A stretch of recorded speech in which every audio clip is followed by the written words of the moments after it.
close your eyes and imagine you are in a time machine traveling through time. Where are you going? Perhaps you re-journeying to a bustling Scottish town, or a peaceful Irish village, or a remote village in Asia, right? It's such a vibrant and diverse place to explore. Maybe you find yourself in a vibrant Italian piazza, or a lively Greek island, or the jungles of Africa. The air is filled with the aroma of freshly brewed coffee, sweet pastries, and the salty tang of the sea. Children's laughter echoes in the streets as they play amidst the ruins of ancient walls and aqueducts. The past is alive, vibrant, and achingly beautiful. But what if this journey was more than just a trip through time? What if it was a pilgrimage to the very source of your being, a homecoming to where your ancestral roots run deepest? What would you discover about yourself on this journey? Would you find echoes of your own story in the lives of those who came before you? Would you find comfort in knowing that you are part of a rich tapestry of human experience that has been unfolding for centuries? Or perhaps you'd find strength in the resilience of your ancestors, who faced their own struggles and triumphs with courage and grace. Imagine sitting down with your ancestors, sharing stories and learning about their hopes, dreams, and struggles. You might be surprised at how much you have in common with them, despite the differences in time and place. Maybe you'd discover a shared love of music, art, or storytelling. Or maybe you'd find a common passion for justice, equality, or freedom. You might even learn about their daily lives, their work, their leisure activities, and the challenges they faced. And as you listen to their stories, you might start to feel a deep sense of connection and belonging. You might feel an overwhelming sense of gratitude for their sacrifices and the legacy they left behind for you. But this journey is not just about the past. It's also about the present and the future. By understanding our roots, we can better navigate the complexities of the modern world. We can draw strength from our ancestors and use it to overcome our own challenges. We can carry their stories with us as we move forward, knowing that we are part of something bigger than ourselves. So close your eyes and take a moment to reflect on your own story. Where do you come from? What is your heritage? And what stories have been passed down to you? What can you learn from your ancestors? And how can their stories help you navigate the challenges of today? As you think about these questions, remember that you are part of a rich tapestry of human experience that has been unfolding for centuries.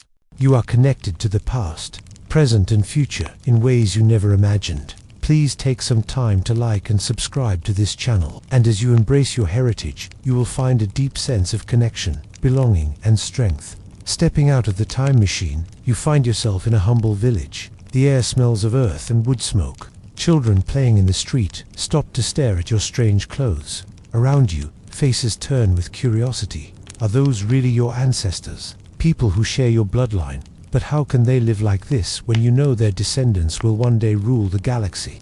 They're not your future descendants, but your ancestors. You've traveled back 800 years in time to the year 1203. At first, the differences between you and these people are overwhelming. Their way of life seems so primitive compared to what you know they'll become. And yet, as you walk among them, listening to their stories, their laughter, their fears, you begin to notice something deeper. A rhythm of emotions, dreams, and fears that feel fundamentally familiar. You might have arrived in a different time, but you're still home. You just need to learn how to live in it. Here are 5 things you might learn living in medieval Europe in the year 1203. Hard work is a given. Work isn't something you do to put food on the table. It's something everyone does, whether they want to or not. Most people in medieval Europe were peasants who farmed their own small plots of land for food and paid rent to a lord for the privilege. But even if you weren't a peasant, work was still a fact of life. Guilds, organizations that controlled the production and sale of certain goods, made up about half of the population in most towns. If you were a member of a guild, work was a way to make money and support yourself and your family. But it was also a way to serve your community. Your job was more than just a paycheck. It was a calling, a way to give back.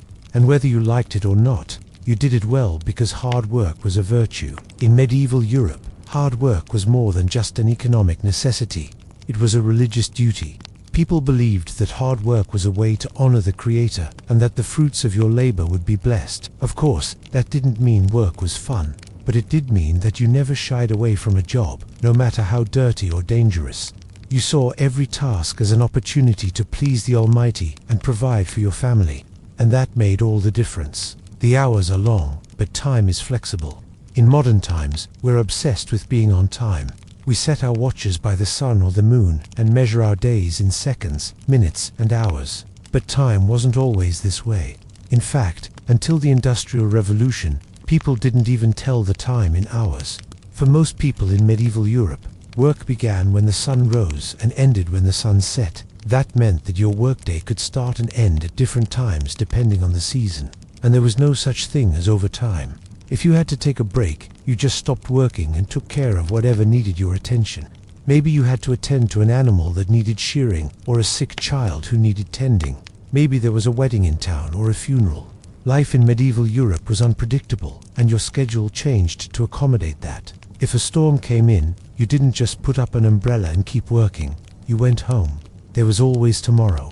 This might sound like a dream come true for those of us who are constantly stressed about being on time. But don't get too excited. Life in medieval Europe was anything but relaxing. For example, if you worked in a farm, you couldn't stop working just because the weather took a turn.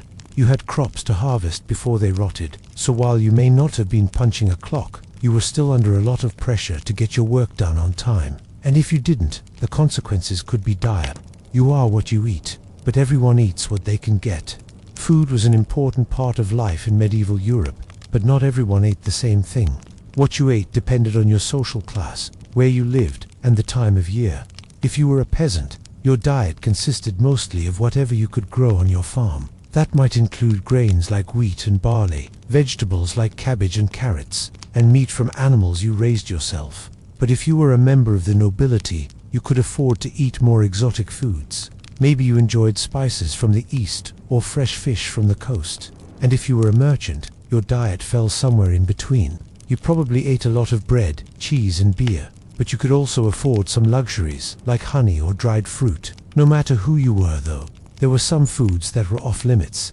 Meat was expensive and rare, and most people only ate it on special occasions. And if you were a peasant, you probably didn't even have access to meat at all. Instead, your meals consisted mostly of vegetables and grains. But despite these limitations, food was still a central part of life in medieval Europe. Meals were a time for families to come together and share stories about their day, and food was also a way to show your status.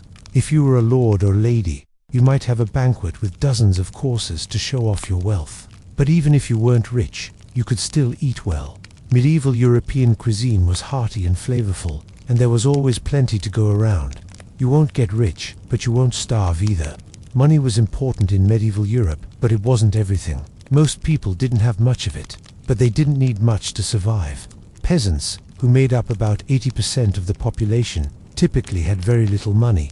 They lived a simple life and were largely self-sufficient.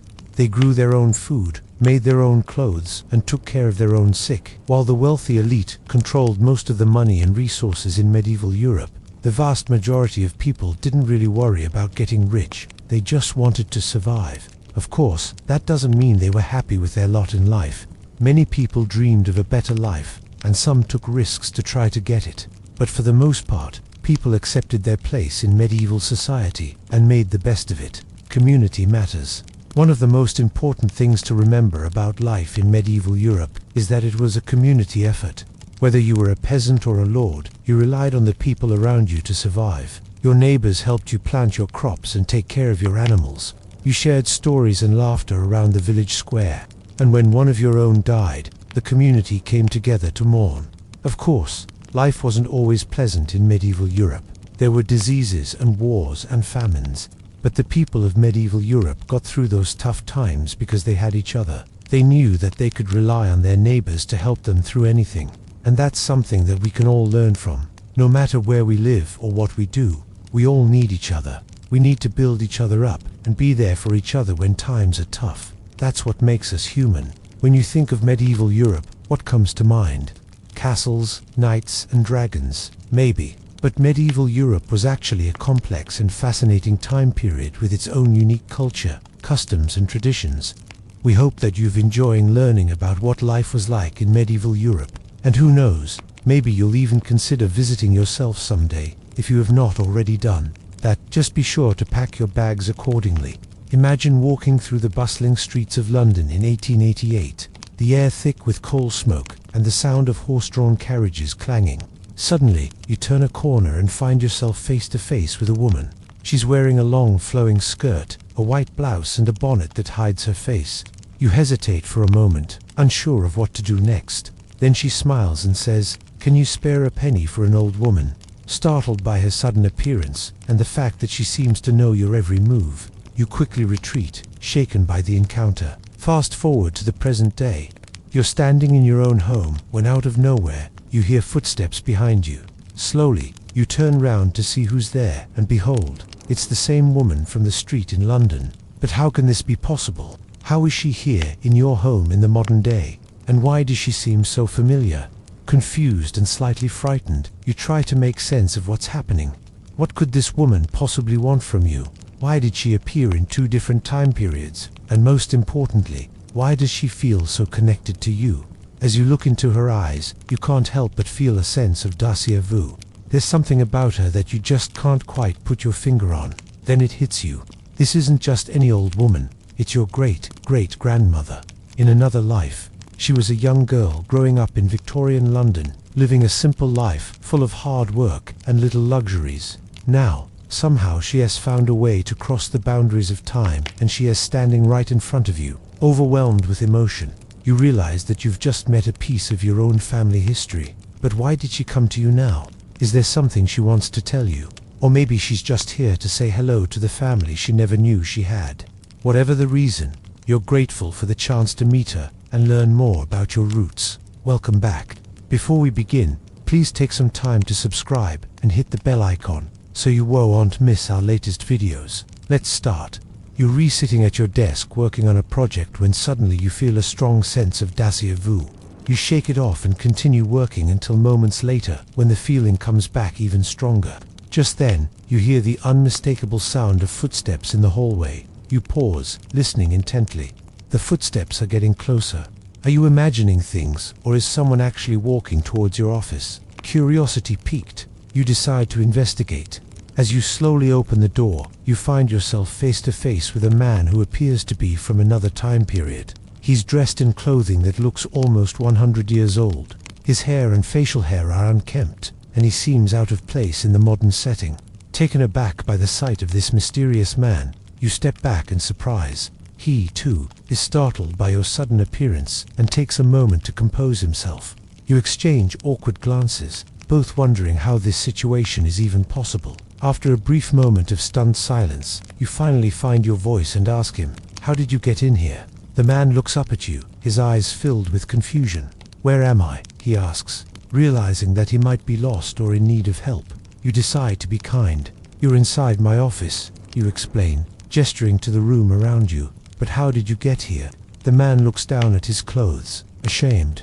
"I don't know," he whispers. "I was walking down the street, and suddenly everything changed. One minute I was there, and the next, I was here." You can't help but feel a sense of sympathy for him. He clearly has no idea where he is, or how he got there.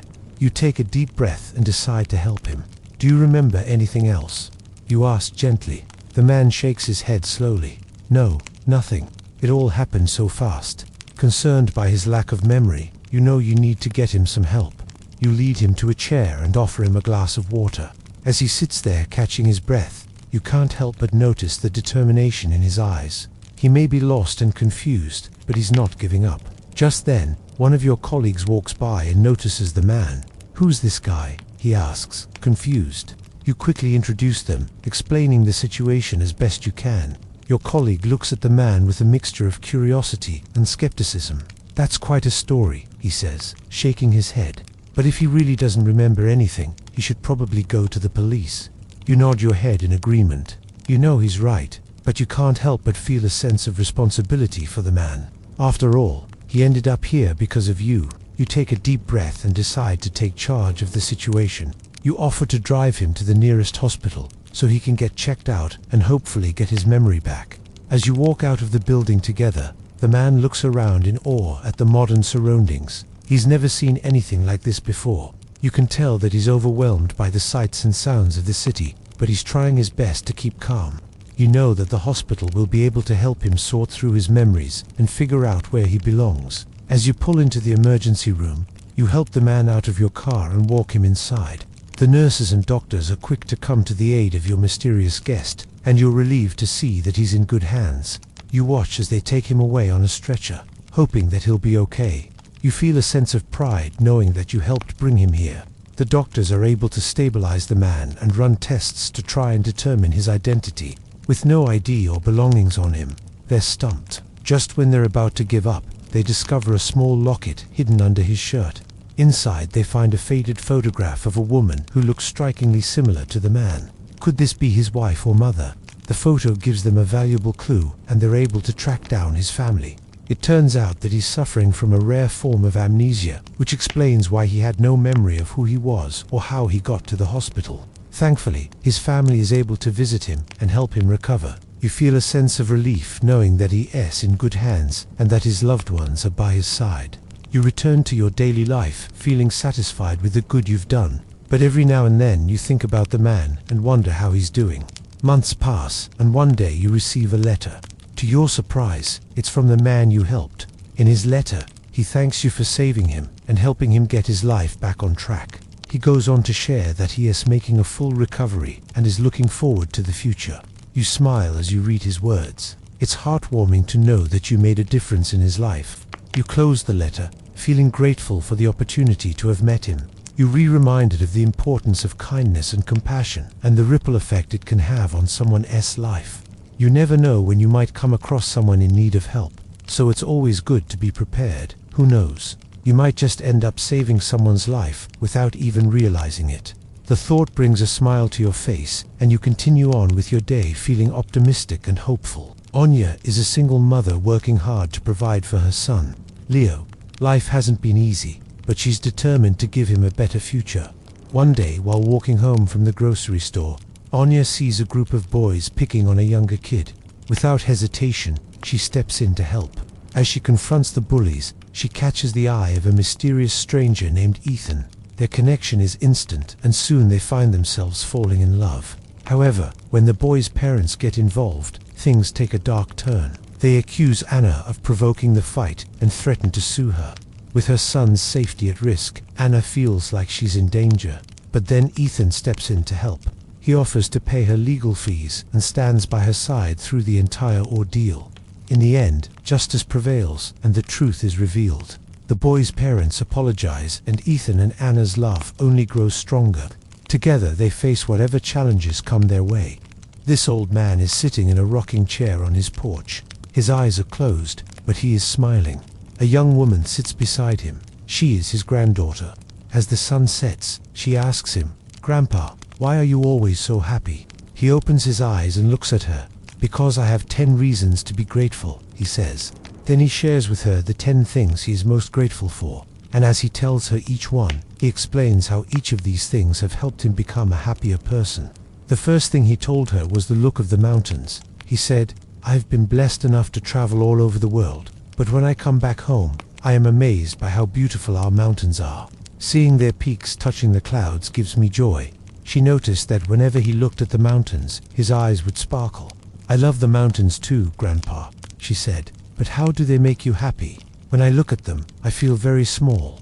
It reminds me that there are much bigger things than me. It makes me realize that I can't control everything, and when I accept that, it brings me peace." His second reason was trees. "I love trees," he told her. "It's hard to explain why, but being around them calms my soul. When I walk among them, I can feel their wisdom. They've seen so much history. They've witnessed the changing times, yet they remain strong and rooted in their place. It teaches me patience and humility." She thought for a moment. "I think I understand what you mean, Grandpa. You learn to appreciate the little things in life, don't you?" "Exactly," he said with a smile. "Being mindful of the simple pleasures around us is a big part of happiness." His third reason was the river nearby. "The river is like a teacher," he said. "Every day it carves the rocks, but the rocks don't hate the river. Instead, they become smoother over time. It teaches me to be patient and adaptable in life's journey. The river also has a way of erasing footprints, both big and small. It reminds me that nothing lasts forever, not the good times or the bad. It helps me focus on the present." The fourth thing he told her was animals. "I am amazed by nature's creatures," he said.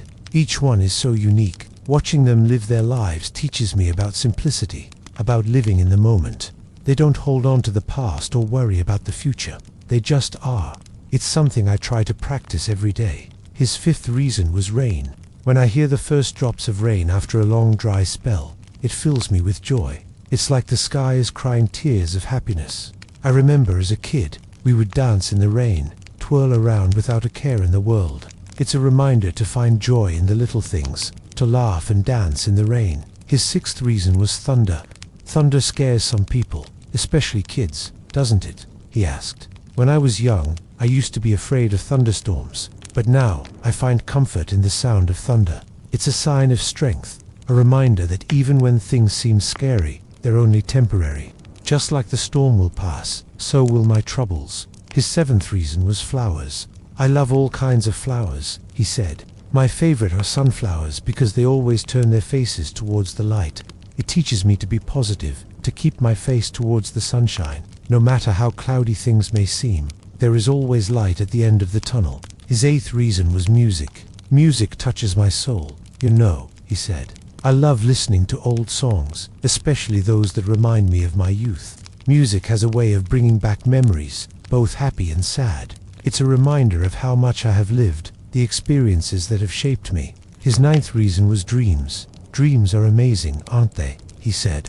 As we grow up, we tend to stop dreaming, but that doesn't mean we should. My grandpa always told me, never stop dreaming, son. Dreams give meaning to our lives. I carry that lesson with me still. Even when I'm old and grey, dreams keep me young.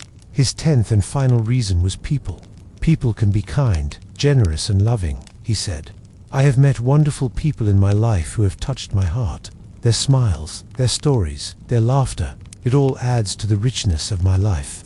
People are a reminder of the goodness in the world, even when things get tough. The young woman sat quietly, thinking about what her grandfather had shared. His reasons for happiness were simple, yet profound. She realized that happiness wasn't something you found in material things, but in the moments, in the connections, and in the lessons that life offered every day.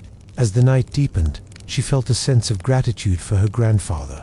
He had not just shared his reasons for happiness, he had lived them, and in doing so, he had shown her a path to find happiness in the everyday miracles of life. In the quiet of the night, far from the bustling city, nestled in a cozy cabin, an elderly couple embraced the warmth of a crackling fire. Their wrinkles, a testament to years of smiles. Their eyes, a reflection of a shared history. The woman nestled closer to her husband, seeking not just warmth, but solace in the silent companionship that had become the language of their love. John, she began, her voice a soft whisper in the vast expanse of the room. Why are you never afraid of the dark? We've been through so many power outages. Why do you never seem scared? John turned to her, his gaze as steady and comforting as the flickering flames. Ah, my love, he said, his voice a low rumble that vibrated with affection. Do you remember the story I told you about the fireflies? She nodded, a smile touching her lips. How could she forget? Each summer night on their porch, he would point to the tiny lights twinkling in the darkness and tell her, that's our light show. The fireflies put on a show just for us. I remember, she whispered, her eyes glistening in the firelight. You told me then that the darkness couldn't hurt us because the fireflies were our light. John reached out, his hand finding hers in the darkness. That's right, he said, his thumb gently stroking her wrinkled hand. The darkness cannot touch us here, not while we have each other, and not while we have the light. He squeezed her hand, his eyes shining with a love that had only deepened with time. We may not have much, my love, but as long as we have each other and a little bit of light, we have everything we need. She leaned against him, feeling the strength of his presence envelop her like a protective shield. In that moment, the darkness outside seemed to fade away. All that mattered was the love that illuminated their little corner of the world. The darkness couldn't touch them because they had each other, because they had their light. As the fire crackled on, casting dancing shadows on the walls, they sat in comfortable silence, the unspoken bond between them a testament to a life well lived, a love story that had defied the darkness and found its light in each other. Many years ago, in a time when the world was full of wonder and magic, there was a young girl who loved to explore the forest near her home. One day, while skipping through the trees, she stumbled upon a clearing, and in the center of the clearing stood an old, gnarled oak tree.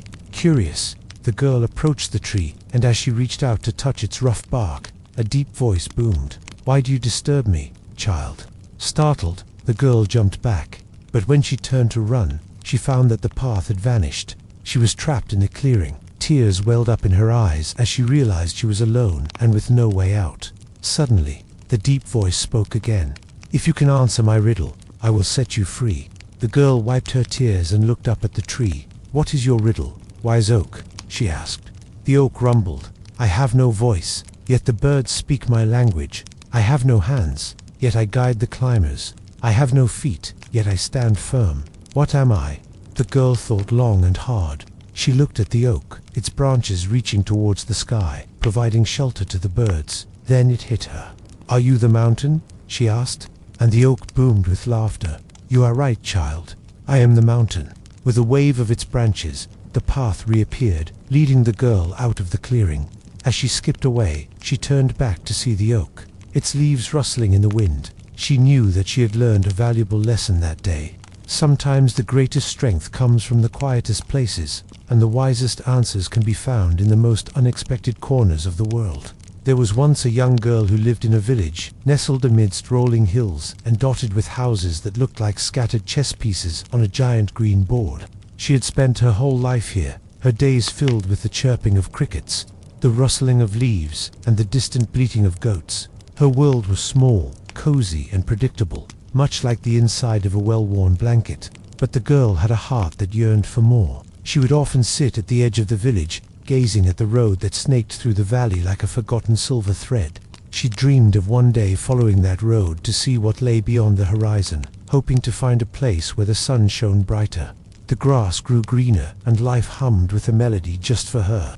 Then one day, as if the earth had heard her silent wish, a vibrant splash of color appeared on the horizon. At first it was just a dot, but as the hours passed, it grew larger, revealing itself to be a group of people unlike any she had seen before. They were a kaleidoscope of colors, each person a unique pattern in the grand design of humanity. Curious, the girl decided to approach them, her steps light and her heart pounding with a mix of excitement and apprehension.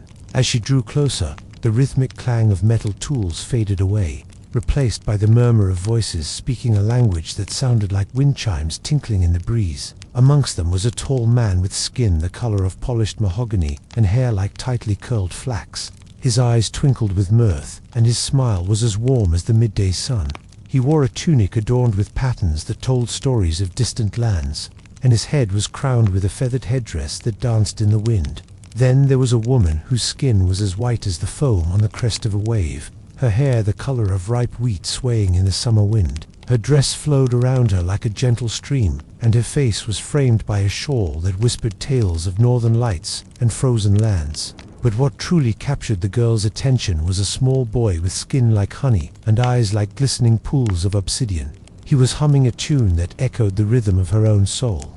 He wore clothes woven with threads of sunshine, and his laughter rang out like the chime of a distant temple bell. As she stood there watching them, a sense of familiarity washed over her, a feeling that these strangers from distant shores were somehow connected to her in ways she could not quite understand.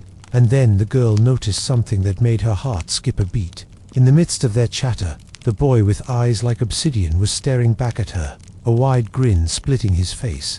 In that instant, the girl felt a bond form between them, as if they had known each other in a past life or were destined to meet in a future yet to unfold. Mustering all her courage, the girl stepped forward and greeted them with a tentative smile. The tall man with the feathered headdress noticed her first, and his face broke into a wide grin. He stepped forward, extending a hand with fingers as gnarled and strong as the roots of an ancient oak. "Greetings, child of the earth," he boomed, his voice as deep and resonant as the sound of a drum. "Where do you come from? What brings you to this place?" The girl hesitated, unsure how to respond. She had never spoken to anyone who didn't look or sound like her, but seeing the kindness in their eyes, she found her voice. "I live in the village up ahead," she said, her voice barely a whisper compared to the man's loud laugh. "I've never seen anyone like you before. Where are you from, and why are you traveling here?" "We are a band of wanderers," the tall man replied, his gaze sweeping across the land as if he saw not just the physical world, but the spirits that dwelled within it. "We travel far and wide, seeking knowledge and sharing our wisdom with those we meet along the way.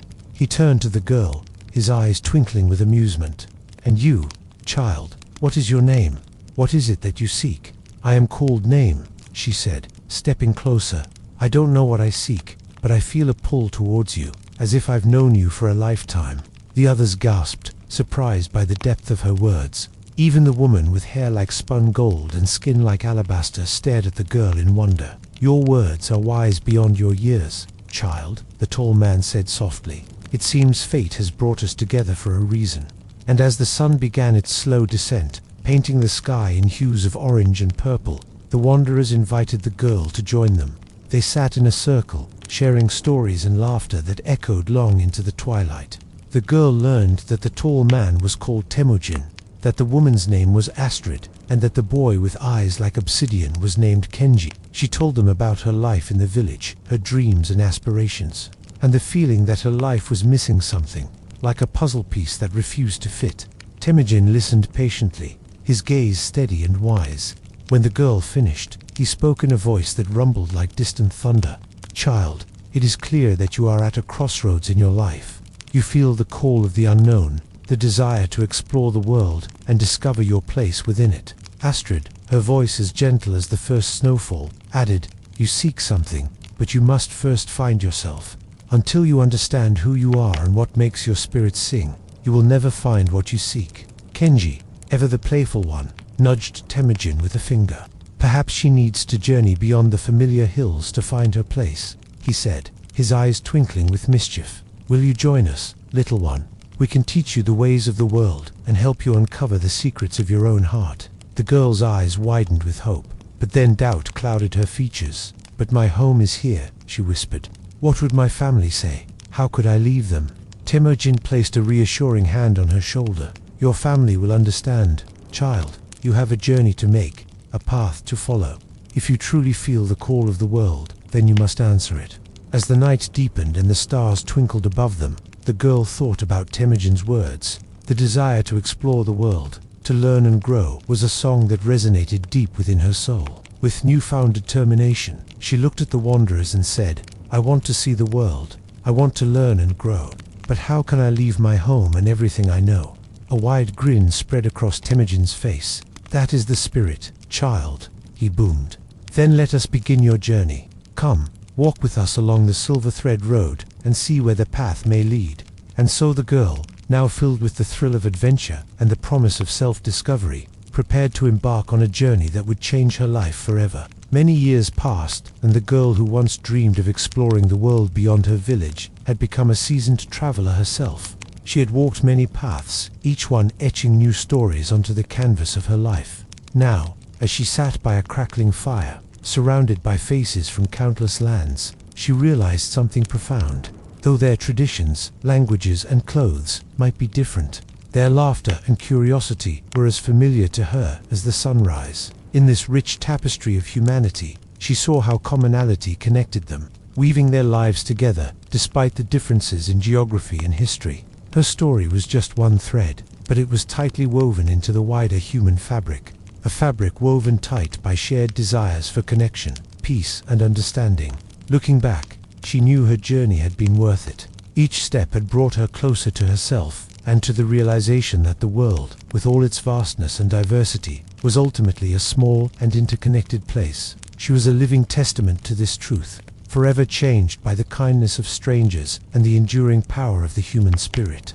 And so as the night deepened and the stars twinkled above, she shared her story with anyone who would listen, hoping to inspire others to follow their own paths and embrace the beauty of our shared humanity.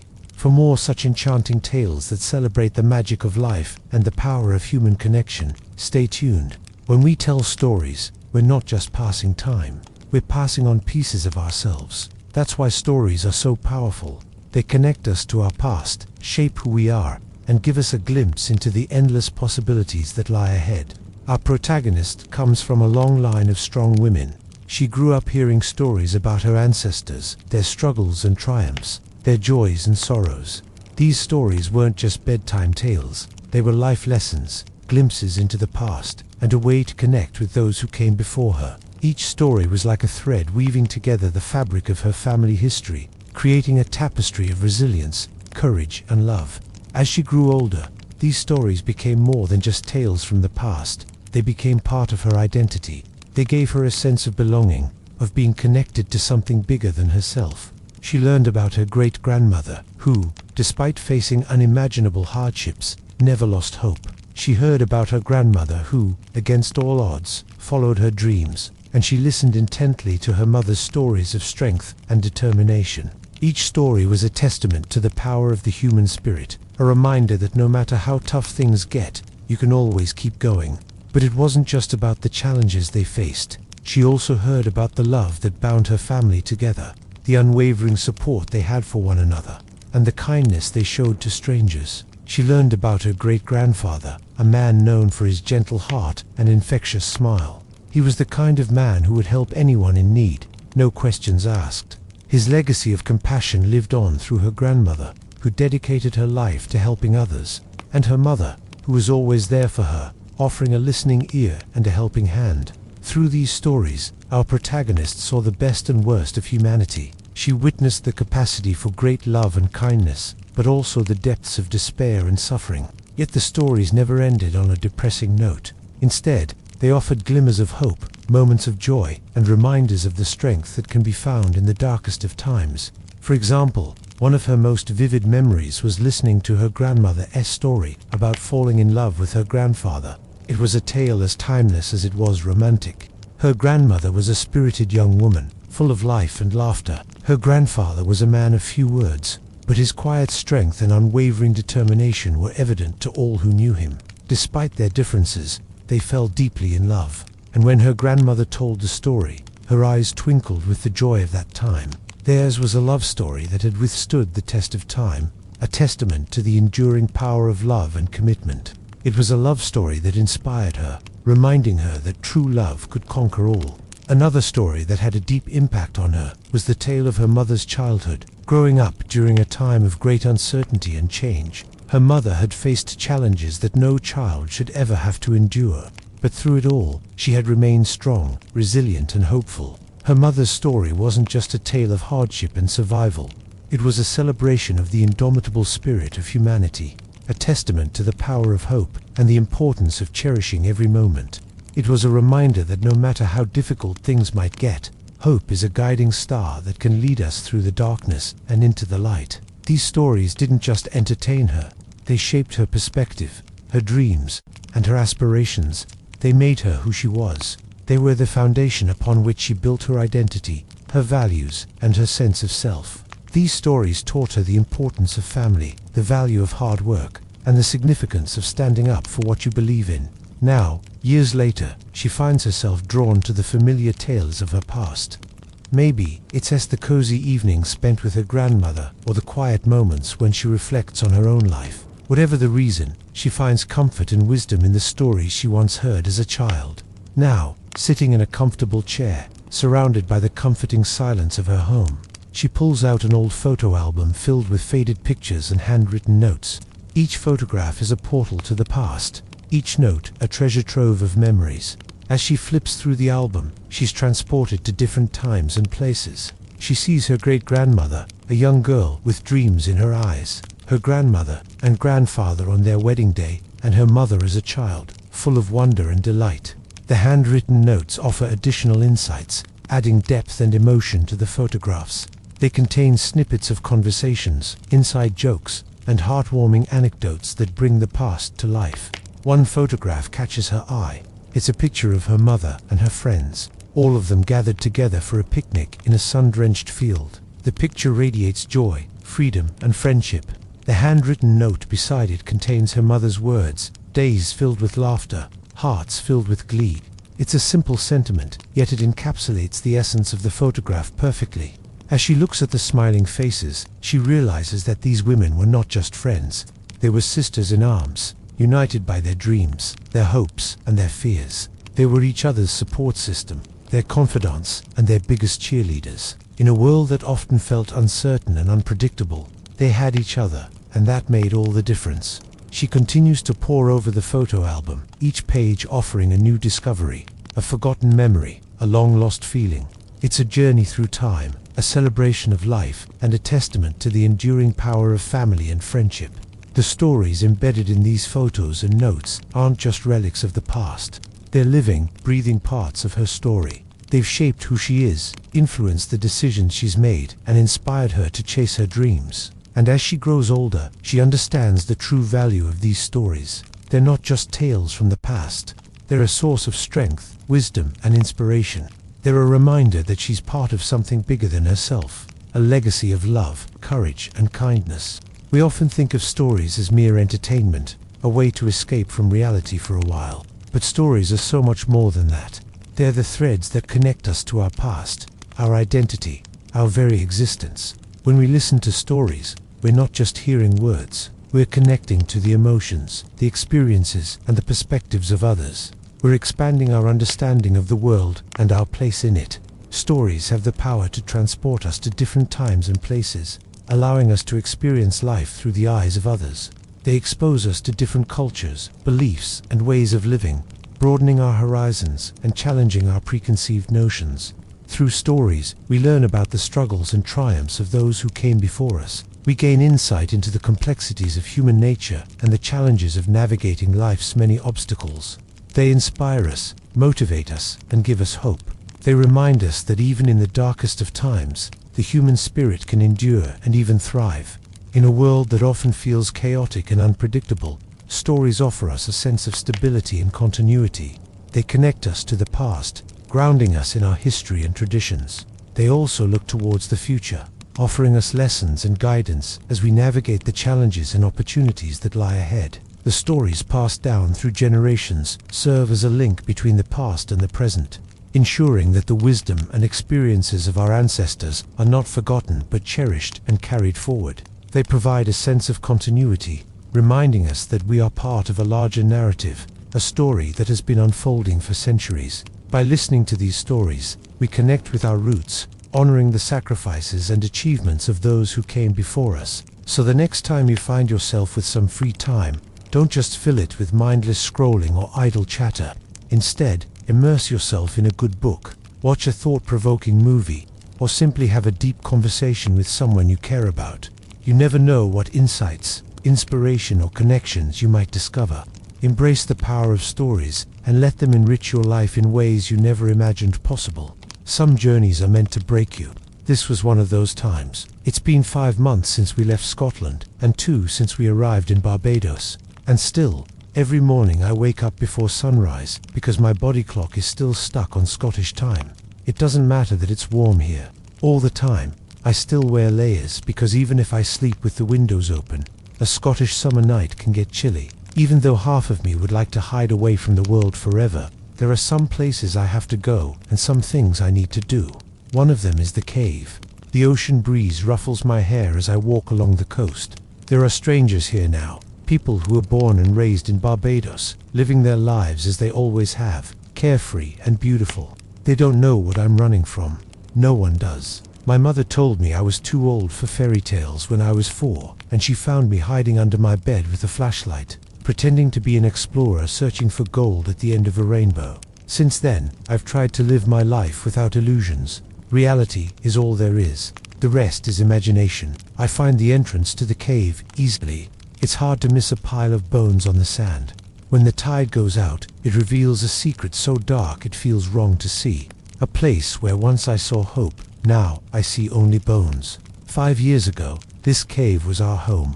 It sheltered us when we had nothing else, when the hurricanes threatened our flimsy shack made of driftwood and tarpaulin. Here we were safe. Here we were dry. A little further down the coast, the sea has claimed another victim, a lone piece of wood, once part of a great ship, now just flotsam, battered and worn smooth by the relentless waves. Like the wood, we were tossed about by the storms of fate, swept up and spat out again until we reached a safe harbor. That was here. Here I learned the taste of salt water on my lips. Wasn't just from the sea. Sometimes it was tears. I remember being too scared to close my eyes, imagining the hungry sea reaching out to pull me under. I felt so helpless back then, so small, but somehow we survived. My father said it was because we had each other, my brother and I, and he was right. There was no electricity in the cave, but there was light. There was the glow of the campfire, the flickering shadows on the walls, and most important, there was the light in my father's eyes, a warmth that chased away the chill and the darkness. He called it the light inside the lighthouse. I never understood what he meant then, but I do now. It's the light that drew me to him, made me want to be better. It's the light that kept me going after he was gone. The light that keeps me going still. He's been dead 3 years. 3 years since Hurricane Fiona snatched him away from me. She took him while I was hiding in the lighthouse, screaming his name until my throat was raw. Then I was silent for days, maybe weeks. I don't remember. I was numb. In the aftermath, they found my father washed up on the beach, his bones white against the dark sand, his eyes empty sockets, staring sightlessly at the sea. His absence hollowed me out. The grief was a physical thing, a tumor in my chest, squeezing the breath from my lungs. I wanted to die. Why should I stay alive in a world without him? But my mother wouldn't let me. She says she never lost hope. Even when my father was gone, she knew I needed him more than anyone. And she was right. The thought of him spurred me into action, gave me a reason to get out of bed every morning and face the world. So I did what he taught me. I started small, taking care of the chickens, collecting rainwater in the barrels, patching up the roof with driftwood, and slowly I began to heal. The grief didn't go away, but it became a dull ache instead of a searing pain. I began to see the beauty around me, the lush vegetation, the sapphire sky, the music that drifted from open doorways. Life went on. Other people grieved and moved on. Why couldn't I? Because I wasn't ready. But I am now. I have to be. I have a purpose. I have to tell my story, my father's story, the story of the lighthouse keeper who sacrificed himself to save others. It's his legacy, his light, and it's mine. Back at the cottage, I pull out my journal. Every day I write down everything I remember about my father, about our life in the cave, about the others who shared our struggle, the ones who didn't make it, the ones who did. Maybe one day someone will read these pages and learn something about loss and love, about the tenacity of the human spirit and the healing power of nature. My story isn't over yet. I still have to finish high school, then college. I still have to become the person my father believed I could be. He used to tell me the sea doesn't care what you look like or where you come from. It just wants you to keep trying, to keep swimming towards the light. He told me that when I was 12, and I didn't understand what he meant. I thought he was talking about the literal sea, about how I hated swimming lessons and getting my head wet. But now I get it. Life is like the sea sometimes. It doesn't matter how strong you are or how much you struggle. Sometimes you need help.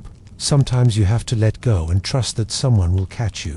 I close my eyes and take a deep breath, letting the salty air fill my lungs. It's bittersweet, like the taste of victory after a hard-fought battle. I won't let my father down. I won't let myself. Our journey was one of loss and sacrifice. We fled war-torn Syria, leaving behind everything familiar and venturing into the unknown depths of Europe. It was a gamble, one that many had taken before us, hoping for a better life on the other side. But this journey was different for me. When the bombs fell, my dreams shattered, my future imploded. I lost more than my passport. I lost my identity. In the chaos, I misplaced my birth certificate, and the records were destroyed in the bombing. Overnight, I became nameless, faceless. No one knew who I was, where I came from. I was just a number, a statistic, a refugee. I remember huddled in the back seat of a car, the engine sputtering, the road bumpy and dark. Beside me, my mother clutched my brother's hand, her eyes fixed on the road ahead. Neither of them spoke, but I knew they were thinking what I was thinking, wondering if we'd ever find our way in the maze of unfamiliar streets. The city we ended up in was cold and indifferent. It offered no solace, no hope. But my mother, she had hope. She enrolled my brother and me in school, though I resisted going. I didn't want to speak their language. I didn't want to fit in, but my mother insisted. As the years passed, I excelled at school. Learning a new language opened doors to a world I'd never known. But outside school, prejudice followed me like a shadow. People whispered behind cupped hands, their words sharp and cold. They called me names, hissed, pointed. Once a boy tripped me on the stairs and I fell, scraping my palms. I looked up at him, surprised by the hate in his eyes, but he just sneered and walked away. My mother shielded me from their barbs, but her efforts couldn't erase the scars they left on my soul. Still, I knew I had to try. I had to adapt. So I studied, worked hard, graduated top of my class. I found a job, rented an apartment, began to build a life. One evening, sitting in my room, I opened my laptop, typed a few keys. The screen lit up, illuminating the words I'd written. For the first time, I was sharing my story, telling my truth. Writing gave me a voice. It also gave me clarity. In the quiet moments, I thought about my father. How could I honor his memory? The man who'd always encouraged me to reach for the stars, to dream big. I realized then that his spirit lived on in me, guiding me, urging me forward. As I write, the past comes rushing back. Memories both painful and precious. They're not just stories. They're threads woven into the tapestry of my being.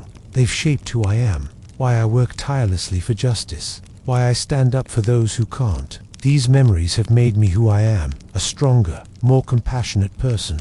They've given me resilience and empathy. The journey has been arduous, but I wouldn't trade it for the world. These experiences are not burdens. They're strengths. They're the bedrock of my character, the wellspring of my creativity. I may have lost so much, but in losing, I found my purpose, my voice, my strength. It's a testament to the indomitable spirit within all of us, the urge to keep moving forward despite the hardships we endure. It's hard to believe that all this happened to me, that I survived the war, the displacement, the prejudice. But here I am, standing tall, ready to face whatever comes next. I may have started out as a scared, voiceless girl, but I've emerged as a woman with a story to tell, a purpose to fulfill.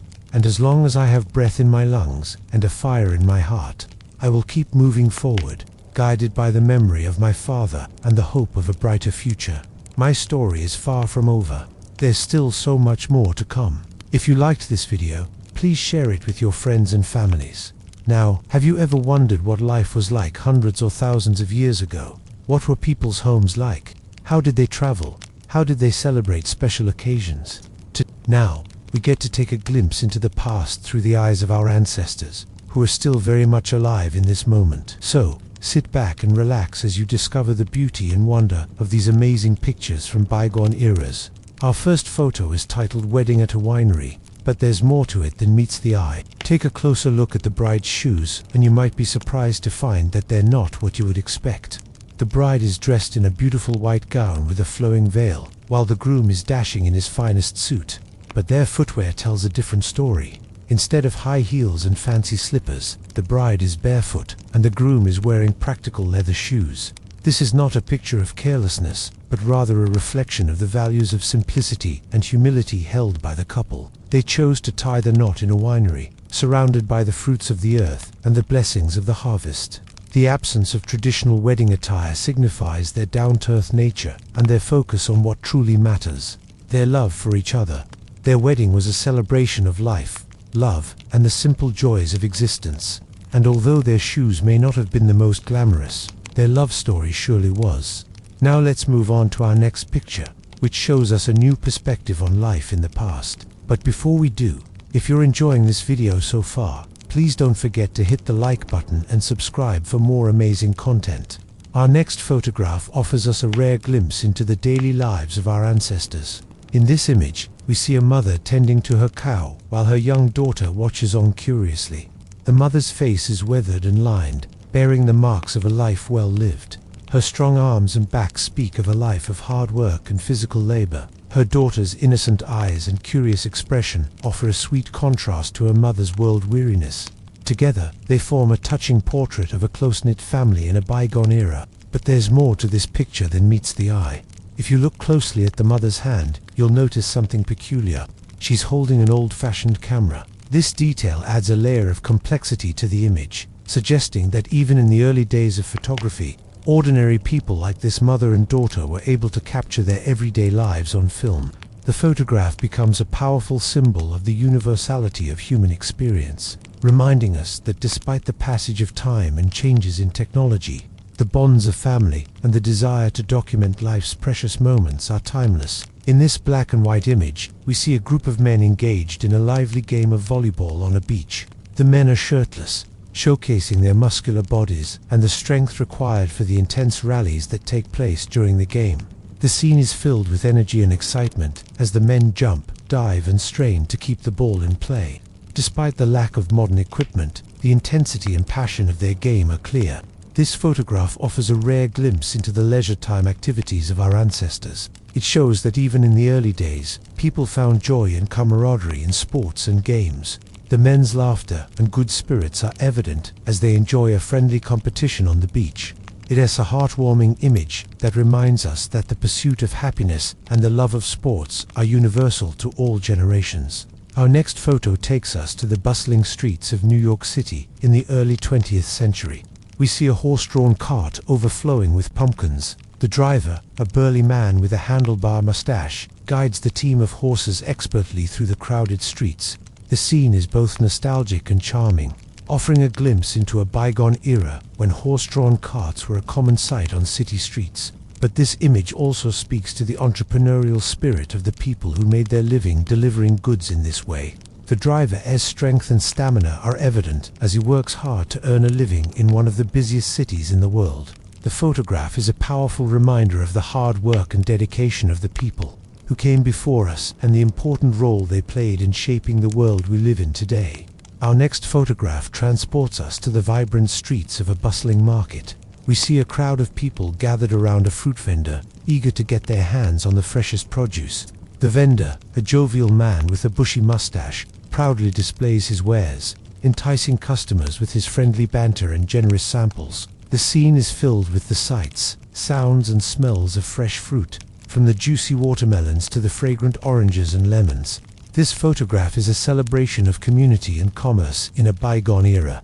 It shows the importance of local markets in bringing people together and providing them with the goods they need to thrive. The vendor's warmth and generosity, as well as the customer's eagerness to support their local businesses, are evident in the photograph. It's a heartwarming image that reminds us of the value of human connection and the importance of supporting our communities. This black and white image captures a moment of pure joy and innocence. A group of children are playing in the snow, their laughter echoing through the crisp winter air. The children are bundled up in warm coats and hats, their cheeks flushed with excitement as they frolic in the snow. The photograph is a beautiful reminder of the simple pleasures in life and the importance of embracing the winter season with childlike wonder. It's a timeless image that speaks to the universality of childhood and the joy that comes from playing in the snow. The next photo shows us a group of women having a good time at a party. The women are dressed in their finest clothes, their hair and makeup done to perfection. They laugh and dance the night away, their faces lit up by the soft glow of the party lights. One woman stands out in particular, a stunning brunette with a captivating smile. She holds a glass of champagne in her hand, ready to make a toast to the good times. This photograph is a testament to the power of friendship and the joy that comes from celebrating life with loved ones. The women's infectious laughter and carefree spirits are evident as they create lasting memories together. It's a heartwarming image that reminds us to cherish our friendships and never lose our sense of fun and adventure. The next picture shows a woman in her finest attire, showcasing the latest fashion trends of the time. She confidently strikes a pose, her elegant dress and stylish hat accentuating her feminine figure. The photograph is a celebration of beauty and style in a bygone era. It captures the essence of a time when women took great pride in their appearance and enjoyed dressing up to impress. The woman's poise and grace are evident as she confidently poses for the camera. This image is a reminder that fashion and self-expression have always been an important part of the human experience. We hope you enjoyed this trip through time. Each photograph offers a unique glimpse into the past, allowing us to witness the lives and experiences of our ancestors. From the joyous celebrations to the everyday challenges, these images remind us that despite the passage of time, the human experience is timeless. We encourage you to share your thoughts and memories in the comments below. Your stories and reflections help us all to better understand and appreciate the rich tapestry of our shared history. As you continue on this journey through time, you keep exploring and discovering the wonders of the past. If there are conflicts in your family, or maybe there are estrangements between you and your family members, continue watching and learn the way our forefathers handled conflict and estrangement within the family or community. You will see how reconciliation, forgiveness, and healing took place. And finally, we'll see how they preserved the family's strength for future generations. For thousands of years, humans have had conflicts with one another. Sometimes these conflicts become so great that they break apart families and even communities. But even when relationships reach their breaking points, there's always hope for reconciliation. In the past, people used to handle conflict differently than we do today. They valued face-to-face communication and sought to resolve issues through open dialogue. It was common for them to use storytelling and poetry as a means of expressing their emotions and finding common ground with others. These techniques helped them to cultivate empathy and understanding, which led to more effective conflict resolution. During times of estrangement, many cultures had ceremonies and rituals designed to bring families back together. For example, in some Native American tribes, a special ceremony called a peace lodge was held to heal broken relationships and bring people back together. Similarly, in African cultures, there are rituals involving elders and ancestors that help to restore order and balance within a family or community. In ancient Greece, the poet Homer described a process known as momiasmus, which involved a series of steps that had to be taken in order to reconcile with an enemy. The process began with the supplicant approaching the enemy and asking for a favorable decision. If the enemy agreed, the two parties would then exchange gifts and swear an oath of friendship. Finally, they would sacrifice a goat and share its blood, symbolizing their renewed bond. This practice shows that even in ancient times, people understood the importance of forgiveness and reconciliation in maintaining healthy relationships. Forgiveness and reconciliation are essential for preserving the strength of a family. When family members are able to forgive each other, it creates an atmosphere of love and mutual respect. This helps to build trust and understanding, which are essential for maintaining strong relationships. Additionally, when family members are willing to reconcile after a period of estrangement, it demonstrates their commitment to the family unit. It shows that despite any differences or conflicts that may arise, they are still willing to come together and work through their problems. Healing wounds is also important for preserving the strength of a family. When family members are willing to listen to each other's stories and perspectives, it can help them to gain a better understanding of one another. This can lead to increased empathy and compassion, which can help to heal old wounds and prevent future conflicts. Furthermore, when family members are willing to acknowledge their mistakes and apologize, it can be a powerful step towards healing. By taking responsibility for their actions, family members can show their loved ones that they are truly sorry for the pain they have caused them and are committed to making amends. The ability to forgive and reconcile is essential for the long-term health and well-being of a family. When family members are able to forgive each other and make amends, it creates a cycle of healing and restoration that can be passed down for generations. Now, let's talk about how growth often requires forgiveness, both of others and oneself. Forgiving others is an important part of maintaining healthy relationships. When someone wrongs us, it can be difficult to let go of the hurt and anger we feel. However, holding on to these negative emotions can be detrimental to our well-being and the strength of our relationships.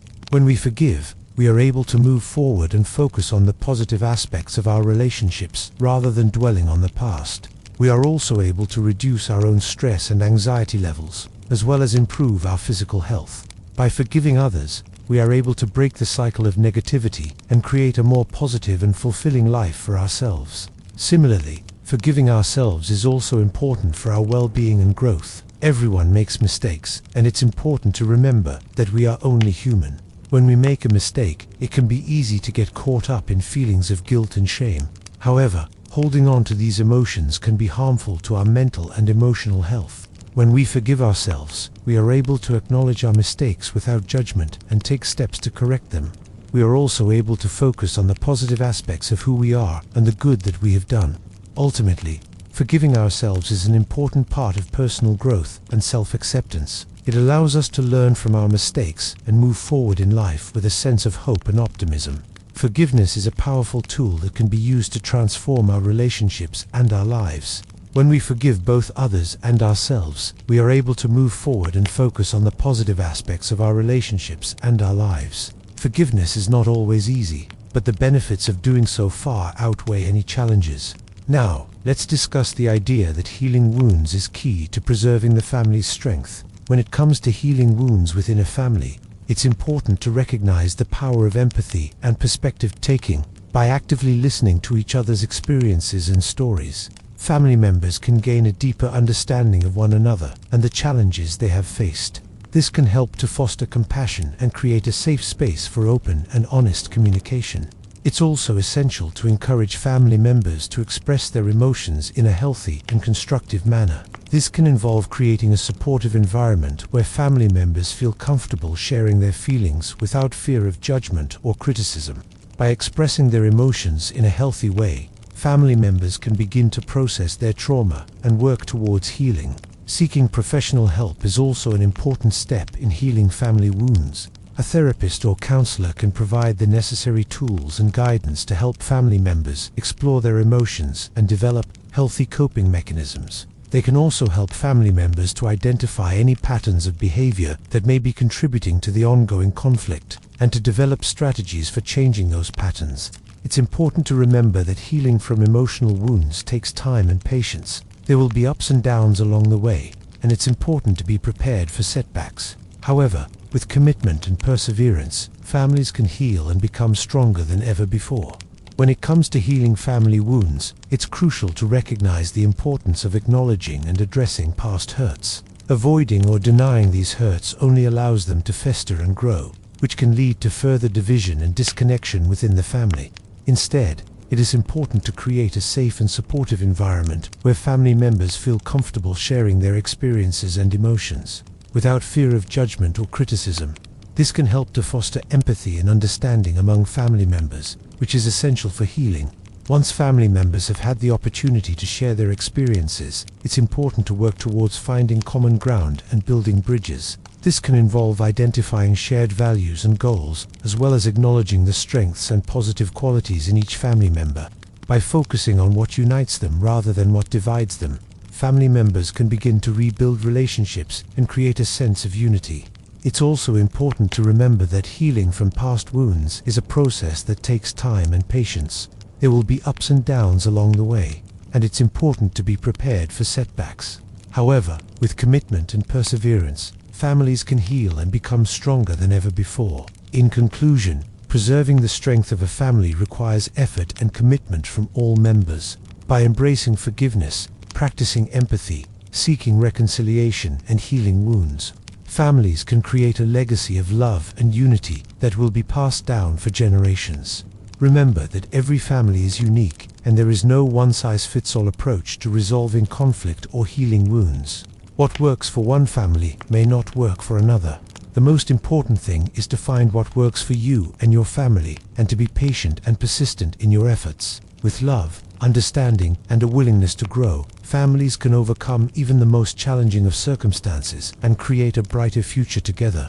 Thank you for watching, and I hope this video has brought you some clarity and insight into how to handle conflicts and estrangements within your family. Please like and share if you found it helpful. The wind carries the scent of wood smoke and something else, something sweet, like maple syrup. The fire crackles merrily before me, casting flickering shadows that dance with the flames. I'm sitting here wrapped in a blanket, but it's not cold. Not tonight. Tonight, there's a different chill in the air, one that has nothing to do with the temperature. I feel older suddenly, warier. My hands, when I spread them out on my lap, feel alien. They're gnarled and knotted, more like the hands of an old man than those of a guy in his prime. And then you see the lines etched into them, the deep-set ones around the eyes, the smile lines that crinkle at your mouth. You now speak by saying, I look up and there he is watching me, this stranger who's somehow me. He doesn't speak, just stares, a silent conversation passing between us across the years. I know what he's thinking. He can see my confusion, my fear, and for a moment I want to reach out and touch him, to shake him awake and ask him questions. But then I realize he's already awake. It's me who's asleep. It's me who needs to wake up. He stands up, brushing imaginary dirt from his clothes, and I see it's the same shirt I have on now, the same worn leather boots. I recognize the faint scent of pipe tobacco clinging to him, the smell of wood smoke on his clothes. He walks away from me then, disappears into the trees, and as he goes, he turns and looks back at me, and I see understanding in his eyes, a lifetime of understanding. He wants me to follow him, but I don't move. I stay seated there by the fire, contemplating his words. At first I think he's come to warn me, to tell me of some danger that lies ahead, some catastrophe waiting to befall me. But when I finally rise to my feet, brushing leaves and twigs from my clothes, I realize I feel lighter, freer even. He hasn't come to warn me, he's come to reassure me. I understand now why he's visited me here in this place, in this moment. It's because I've been afraid of making the right choices, of living up to the expectations that come with being the last of the bloodline, the last keeper of our ancestral magic. In another life, maybe, or if I choose wrongly here, I could be like him, strong and sure-footed, my lineage secure in the knowledge that the bloodline continues. Or perhaps that life is already behind me, and I have already chosen wrongly, dooming us all. In that case, he is here to warn me, to give me one last chance to get it right. I trace the shape of the pentagram carved into the tree beside me, the symbol of our ancient craft, and I think of everything it represents, the responsibility, the power. It's a lot to bear. For a moment I feel overwhelmed, like the weight of the world itself is pressing down on my shoulders. Then I close my eyes, take a deep breath, and remember who I am. I am descended from a long line of powerful witches, each one of them having done their best to uphold the balance, to protect the natural order of things. I open my eyes and look back towards the path my future self had taken. I start walking after him, stepping over fallen branches and leaping across the wettest stones. I don't know where he's leading me, but I trust him. After all, it is me who follows. We walk in silence for what feels like hours, though I know it could be minutes or even seconds. Time has a way of stretching and compressing in this place between places. Finally, he stops and turns around to face me. The firelight dances in his eyes, and for a moment I see all of the battles he's fought, all of the losses he's endured, the quiet dignity of his victories. "Why have you brought me here?" I ask, my voice hoarse from disuse. "Why have you shown yourself to me?" He doesn't answer right away, and I realize he's waiting for me to catch up, to grow into the man he once was. So I sit down on a nearby stone and wait. When he finally speaks, his voice is like distant thunder, echoing with wisdom. "I've come to show you the road ahead, to remind you who you are, where your roots lie, so you don't forget them in the hard times." He pauses, looking out into the darkness. "Don't forget who you are," he says again, his voice softer now, more like the man I knew I could be. "Don't forget the sacrifices made, the battles fought and won, the lessons learned." It's a lot to take in, to realize that everything I am, everything I'll become, is rooted in the past. And I feel a surge of gratitude for those who came before me, for the strength they showed, the courage, the love. I owe them, and I owe it to them to continue the fight, to keep the balance. It's a heavy burden, but one I won't bear alone. I have allies, friends, family, all of whom are part of the tapestry of my life. We sit in silence for a while longer, and I think about everything he's said, about the responsibility that comes with being a keeper of the bloodline. I know there will be challenges ahead, moments when I'll feel like I'm carrying the weight of the world on my shoulders, days when the darkness threatens to consume me. But I'm not alone. I have the strength of generations behind me, pushing me forward, guiding me, loving me. I stand up, brushing off my clothes and feeling stronger now, ready to face whatever challenges lie ahead. As I turn to go, I see a figure standing in the trees, silhouetted against the silver light of the moon. He doesn't speak, but I know who he is. My father, or perhaps it's my son. The lines on his face are etched with the wisdom of ages, and in his eyes I see the strength of my lineage, the resilience, the courage. He's come to guide me, to remind me who I am, where I belong. I don't need words between us. We've always understood each other in ways that transcended language. I knew, even before I met him, that he would be like this, stoic and strong.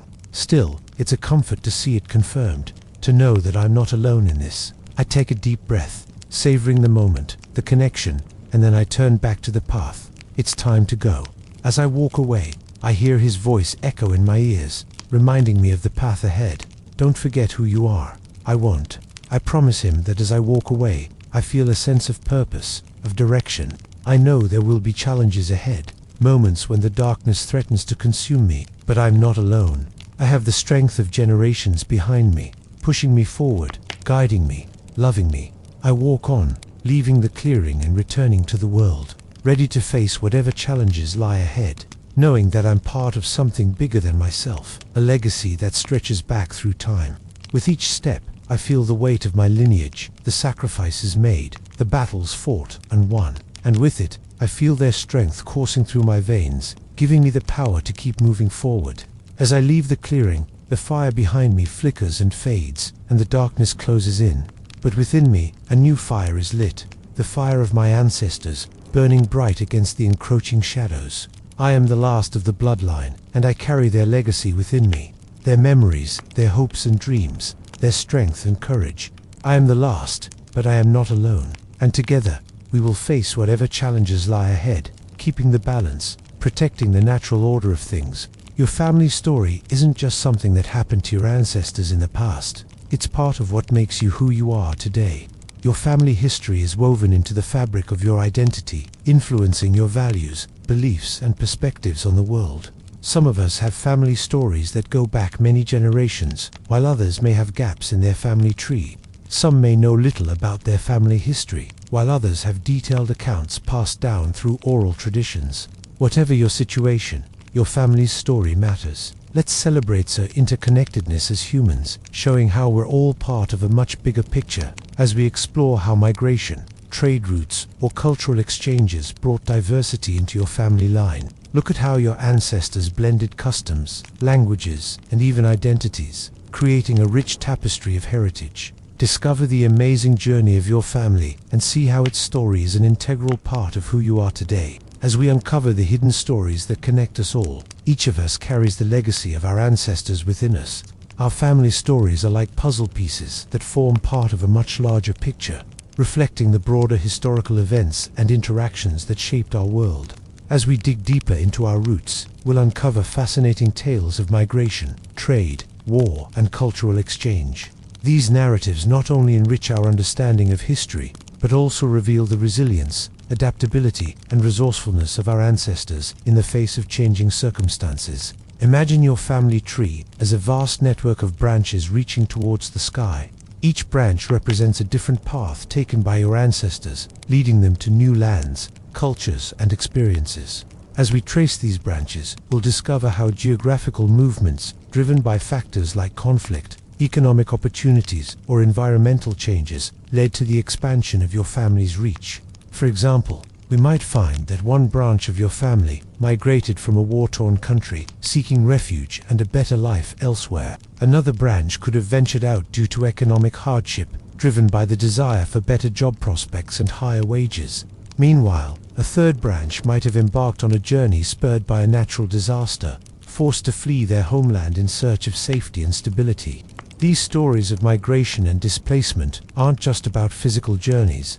They read also about the emotional toll and personal sacrifices made by those who dared to venture into the unknown. Through these narratives, we gain a deeper appreciation for the courage and determination of our ancestors in the face of adversity and their unwavering pursuit of a better future for themselves and their families. But our exploration doesn't end there. We'll also delve into the realm of trade routes, uncovering the fascinating stories of merchants, traders, and explorers who ventured far and wide in search of new goods and markets. Through their adventures, we'll witness the exchange of not only products but also ideas, customs, and traditions between different cultures. Picture bustling marketplaces filled with exotic spices, silks, and precious stones, where merchants from distant lands gathered to trade their wares. Imagine the vibrant bazaars, where merchants from different regions came together to sell their goods, creating a melting pot of cultures and ideas.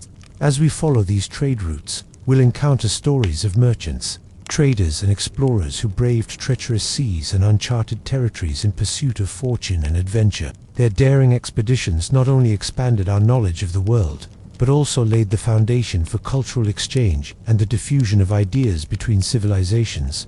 Some members of your family might have been among these intrepid adventurers traveling to far-off lands, in search of new opportunities, and bringing back with them not just material goods but also stories and customs that would forever change the course of your family's history. Furthermore, we'll examine the role of cultural exchanges in shaping your family's heritage. These exchanges, which can occur through diplomatic missions, artistic performances, or religious missions, contribute to the blending of traditions and the adoption of new customs. Think of grand diplomatic missions, where ambassadors from different cultures met to discuss alliances, trade agreements, or peaceful coexistence. Or imagine vibrant festivals and celebrations, where music, dance, and religious rituals were shared, creating a sense of unity and cultural exchange. Through these encounters, members of your family may have been exposed to new ideas, philosophies, and ways of life, which they then integrated into their own cultural practices.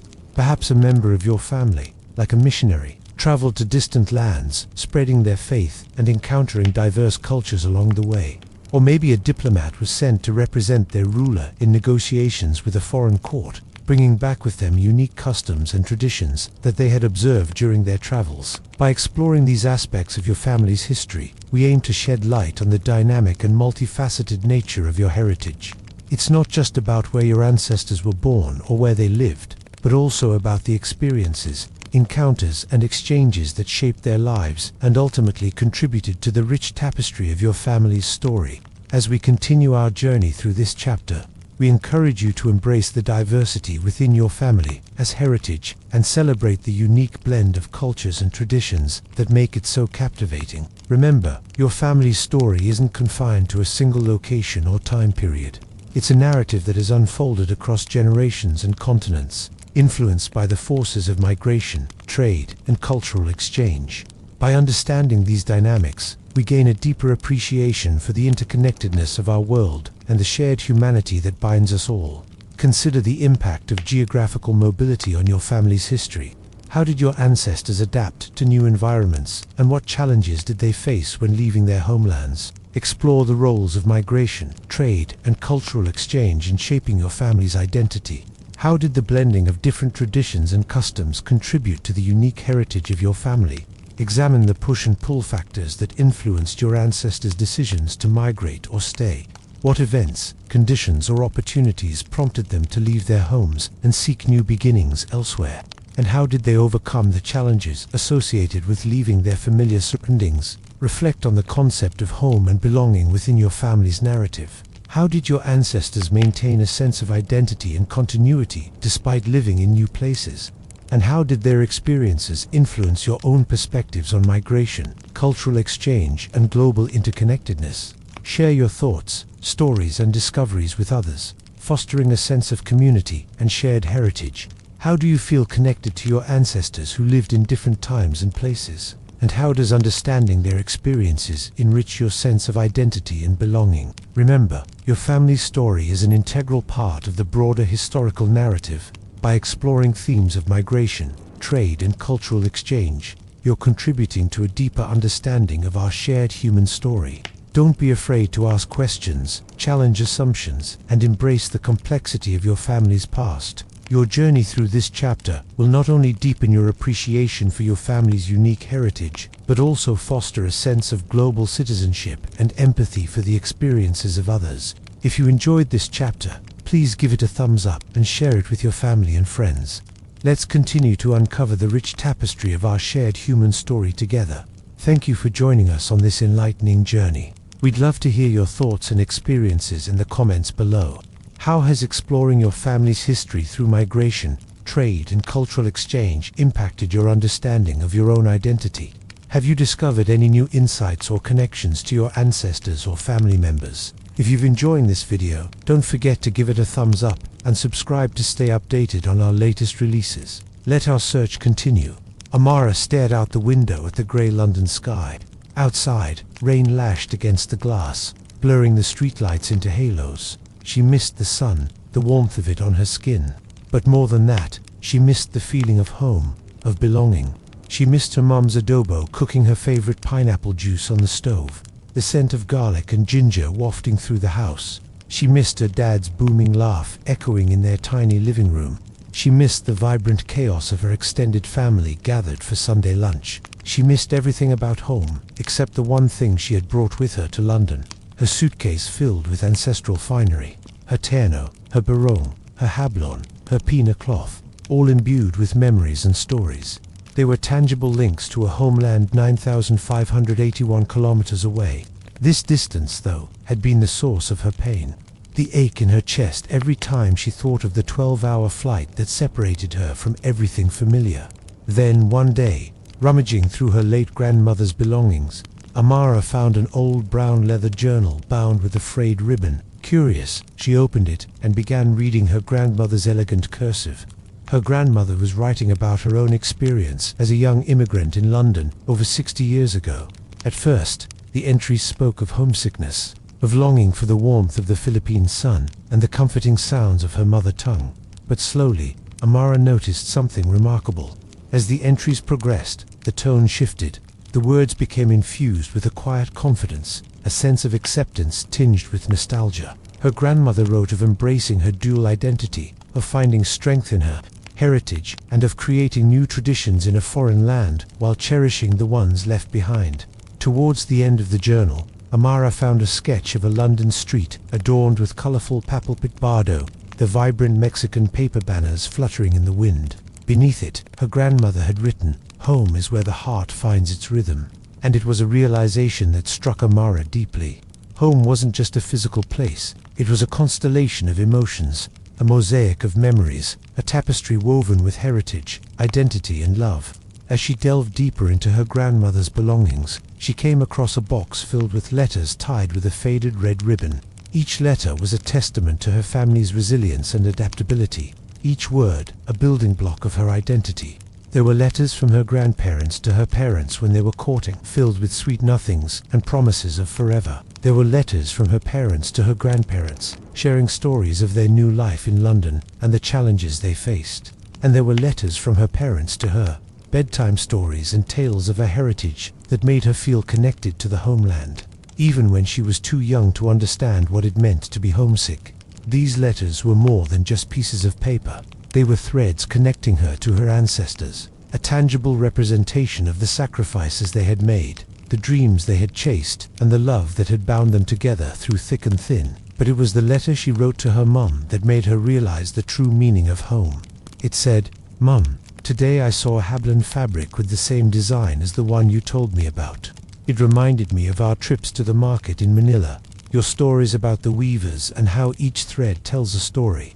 I realized that my identity is like that fabric, woven from the stories of my ancestors, the strength of your spirit and the warmth of our family's love. No matter how far I am from the Philippines, I carry that fabric within me. It's my heritage, my story, and it's part of who I am. One day I will return and I want to find the weaver who made the fabric of my soul." When her mum read this, she pulled her into a tight hug, her eyes shining with tears. "My darling girl," she whispered, "you are home. You have always been home." And in that moment, Amara understood. Home wasn't just a place. It was a feeling, a deep emotional connection to a place or a period of time in one's life, a sense of belonging and identity.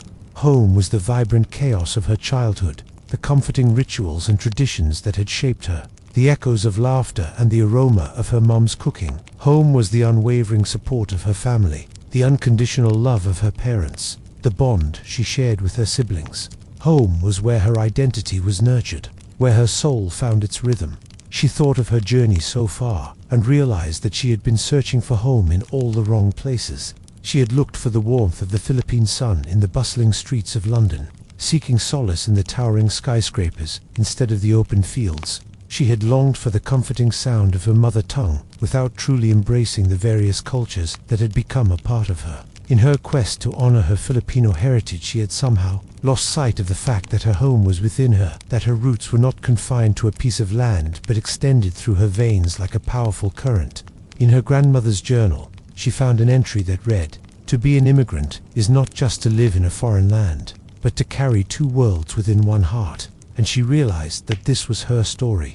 She was not just a Filipina living in London. She was a bridge between two cultures, a keeper of her heritage, a storyteller, a weaver of identities. She had allowed her physical distance from the Philippines to create an emotional divide as well, forgetting that home was not a place but a feeling. Back in the Philippines, her aunt was preparing for the annual fiesta in their hometown. The vibrant colors of the papel picado banners fluttered in the breeze, mirroring the joy and excitement that filled Amara's heart. News of her homecoming had spread like wildfire, and the entire community was eager to welcome her back. As she stepped off the plane and into the warm embrace of her homeland, she felt a deep sense of belonging. The chaotic symphony of jeepney horns and the lively chatter in her native tongue washed over her, soothing her soul like a long-lost melody. The faces that greeted her at the airport were etched with the familiarity of generations past. Extended family, friends and neighbors, all eager to welcome her home. The warmth of their embrace transcended physical distance. reminding her of the enduring power of community and shared identity. The following days were a whirlwind of activity as everyone wanted to catch up with her. They would gather at their ancestral home, a place filled with countless memories. The walls seemed to whisper stories of generations past, and every room held a treasure trove of familial history. The scent of her mother's adobo and the sound of her father's booming laughter echoed through the halls, bringing back a rush of cherished memories. During the town's annual fiesta, Amara found herself swept up in the contagious energy of the celebration. The rhythmic beat of the drums resonated within her, urging her to dance. The vibrant colors of the costumes and the joyful shouts of the locals painted a kaleidoscope of happiness that touched her soul. As she twirled and swayed to the lively music, she felt a profound sense of connection to her roots. It was in these moments of cultural immersion that Amara truly understood the depth of her heritage. The fiesta was more than just a party. It was a celebration of life, a testament to the resilience and adaptability of her ancestors, and a vibrant expression of her own identity. As the week went by, Amara visited the local weavers, eager to learn more about the fabric of her identity. The rhythmic clatter of looms filled the air as the skilled artisans wove intricate patterns with practiced hands. The vibrant hues of the threads mirrored the richness of her cultural heritage.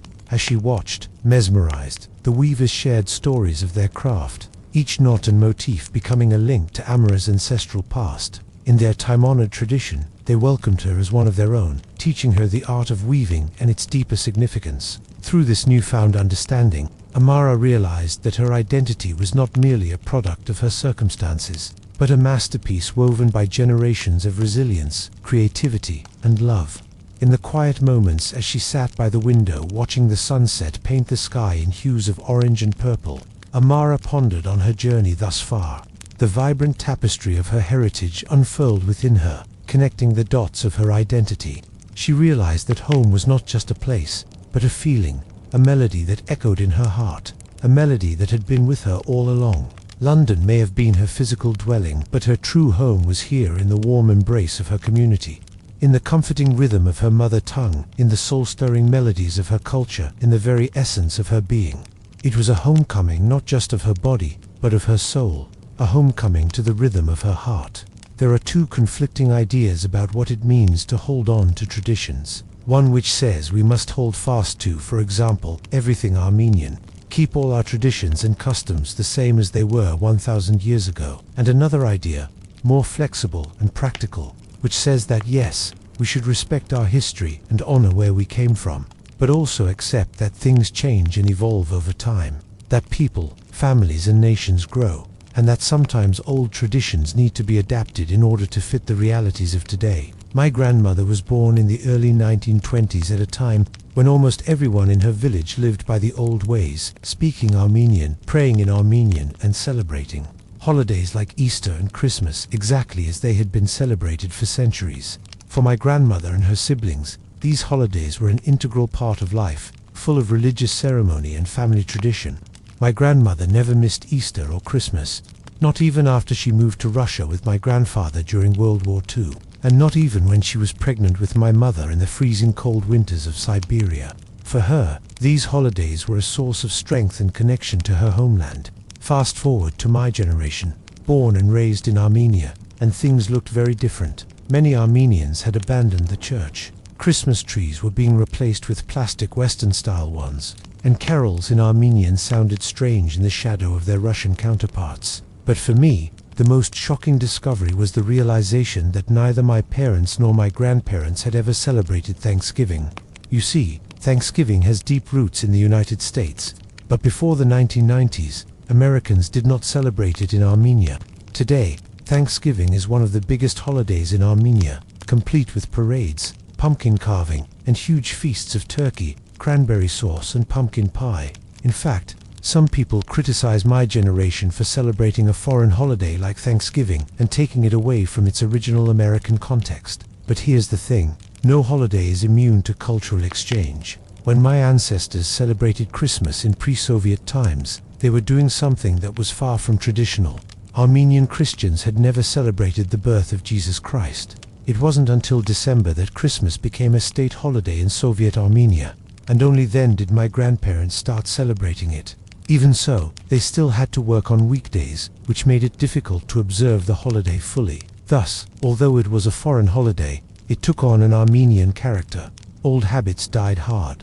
So instead of waking up early on Christmas morning to go to church, they would attend the evening service the day before, and then exchange gifts on that Christmas Eve. That's why I grew up exchanging gifts on December 2. This day, many Armenian families follow this tradition. So when we talk about tradition, it's important to remember that there is no such thing as a pure tradition.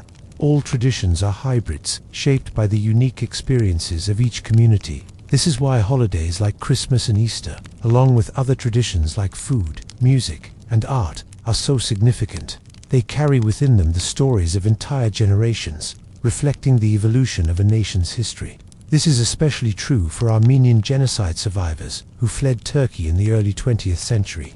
When they arrived in Armenia, they brought with them the remnants of their culture, including recipes for Turkish delights, pomegranate molasses, and dried fruit preserves. As refugees who had lost everything, they clung tightly to these traditions as anchors in a sea of uncertainty. But not everyone sees this cultural exchange as positive. Some Armenians argue that we have become too accepting of outside influences and worry that we will lose our national identity if we do want to fight against Western values. These anxieties are understandable. Over the last 3 decades, Armenia has gone through dramatic changes. Since the collapse of the Soviet Union, Armenia has faced war, economic instability, and political upheaval. During these turbulent times, traditions have often been seen as a source of stability and continuity. The increased attention on national identity has led to calls for a revival of old traditions, such as the use of the Armenian language, the promotion of Armenian crafts, and a renewed interest in ancient customs. These movements are not necessarily a bad thing. After all, every nation has the right to define its own identity and preserve its own culture. However, I believe that striking a balance between tradition and modernity is key to creating a strong sense of national identity. Yes, it's important to honor our past and learn from our ancestors, but it's equally important to be realistic about the challenges of today and plan for the future. Imagine a traditional Armenian wedding. Usually it's a week-long affair full of dancing, singing, and delicious food. The bride wears a white gown and a pomegranate crown, both of which symbolize purity and fertility. The groom traditionally wears a white shirt and a red sash representing courage and love. All of this comes together to create a beautiful celebration that honors Armenian traditions while also being deeply personal to the couple getting married. Now, let's imagine that we want to preserve this tradition for future generations. If we simply try to freeze it in time, we risk creating a hollowed-out version of the tradition that no longer resonates with modern Armenians. Instead, we should think about how to update the tradition while still honoring its core values. For example, instead of insisting that the bride wear a pomegranate crown, we could allow her to choose any headpiece she likes, as long as it symbolizes the meaning behind the original crown. Similarly, instead of requiring the groom to wear a red sash, we could allow him to choose a color that reflects his personality, as long as it still represents the idea of courage. By doing so, we would be preserving the spirit of the tradition while giving it space to evolve alongside Armenian society. Think about your own life. What traditions do you hold dear? How do you balance your respect for tradition with the need to adapt to a changing world? I believe that finding this balance is key to creating a strong sense of national identity. There was an article in the Armenian newspaper that perfectly illustrated this point. A group of young Armenians had written to the president asking for government support to revive the ancient Armenian custom of gapama, a dish made of pumpkin, rice, and dried fruit that was traditionally served during the fall harvest festival. The young people argued that reviving this old custom would help preserve Armenian culture and create a sense of national unity. In response, the president invited them to a state dinner where he served them gapama. It turned out that the recipe he served was a modern interpretation of the dish, one that incorporated new ingredients and techniques while still honoring the spirit of the tradition. After the dinner, the young people thanked the president for teaching them the importance of balancing tradition with modernity. Just as the president had done with gapama, we can find ways to incorporate old traditions into our modern lives without sacrificing our values. Of course, this requires a bit of creativity and flexibility, but the results can be truly special. It reminds me of a story about a king who once asked his royal tailor to make him a coat that was both warm and light. The tailor worked for months, trying different materials and techniques, until finally he created a coat that met the king's requirements. The king was so pleased with the coat that he ordered the tailor to make 10 more coats for his friends and family. Each coat was unique, reflecting the personality of the person it was made for, but all of them shared the same qualities of warmth and lightness. Similarly, we can find ways to incorporate old traditions into our modern lives without sacrificing our values. It may require some creativity and flexibility, but the results can be truly special. By embracing the past and planning for the future, we can ensure that our heritage continues to thrive for generations to come. Honoring our history doesn't mean holding on so tightly that we resist all change. It means keeping our heritage alive through growth and renewal. So here's to the past, to the present, and to the future of our shared heritage. Imagine you was born in England, but I grew up in a village in Yorkshire, and when you was 12 years old, your family emigrated to Canada. You lived there for about 3 years, and then you all moved to South Africa, and you lived there for 4 years, and then you all moved back to England. So you've been to a lot of different places, seen a lot of different things, and met a lot of different people. And when you was younger, you used to think that your way of doing things was the only right way of doing things. So, for example, if someone ate something with a fork and knife, it had to be done in a certain way, the British way. You know, you had to cut your meat before you ate your potatoes, and you had to do everything very slowly and politely, and no one else was allowed to do it the way that they did it, because their way was wrong. My way was right. That was how I felt. Then, of course, when I went to Canada, I saw a different way of doing things, and it was quite shocking to me at first, because they did things differently. And then, slowly but surely, I got used to those differences. And then, when I moved to South Africa, there were even more differences. And again, I couldn't believe how people could live like that, do things in such a different way to the way that I was used to. And you know, I was always quick to criticize or to judge them for doing things differently, because I thought my way was right. However, over time, I started to realize that many of the things that I thought were so important, so critical, so necessary, weren't. They were just things that I'd been taught. They were part of my culture, part of my upbringing, but they weren't necessarily right or better than anyone else's way. They were just different. And so, for example, the way that we do things with cutlery, you know, we have these certain rules about how to use a knife and a fork, and you know, when to use them and when not to use them. And I realized that it didn't really matter. It was just something that I'd been taught. It was just a habit. It wasn't anything more than that. And so when I started traveling, when I started meeting people from different countries, different cultures, I realized that there are so many different ways of doing things. There is no one right way. And this goes for pretty much everything in life, doesn't it? The way that we do things, the way that we think, the way that we feel, the way that we act, the way that we speak. There are so many different ways of doing things, and no one way is better than any other way.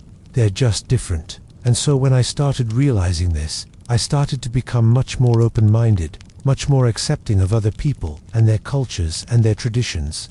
And I think this is so important because we live in a world today where unfortunately there is still so much conflict between different countries, different cultures, different religions. And often this is just because people don't understand each other. They don't understand each other's cultures, their traditions, their beliefs. And so they're afraid of each other. They judge each other. They criticize each other. They think that their way is the only right way and everyone else is wrong.